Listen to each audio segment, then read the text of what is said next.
Bukti chat ancaman AGH ke David sebelum dianiaya Mario Dandi hingga koma. Beredar bukti chat diduga AGH kepada David sebelum dianiaya Mario Dandi, anak pejabat pajak Rafael Aluntri Sambodo. Hal ini terlihat dalam cuitan Twitter @altoluger Kamis 2 Maret 2023. Diduga salah satu seorang kerabat ayah korban Jonathan Latumahina. Dalam percakapan yang diduga dari AGH kepada David yang terlihat tanggal 20 Februari 2023, yang mana hari penganiayaan terjadi. Sekitar pukul 19:04, AGH meminta David untuk segera menemuinya.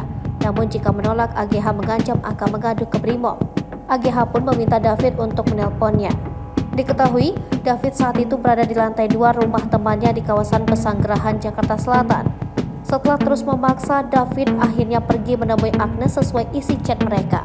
Dalam cuitan Twitter itu pula menyebutkan bahwa David 10 kali dipaksa untuk menemui AGH.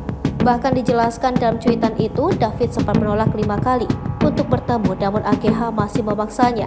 Tak hanya itu saja, dalam cuitan lainnya pula AGH membohongi David jika tantenya ikut dalam mobil. Tak hanya itu saja, diakui dalam cuitan itu pula bahwa David juga pernah diancam untuk ditembak.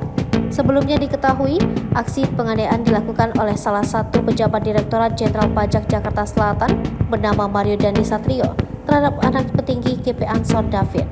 Peristiwa penganiayaan itu terjadi di kawasan Pesanggerahan, Jakarta Selatan, Senin 20 Februari 2023.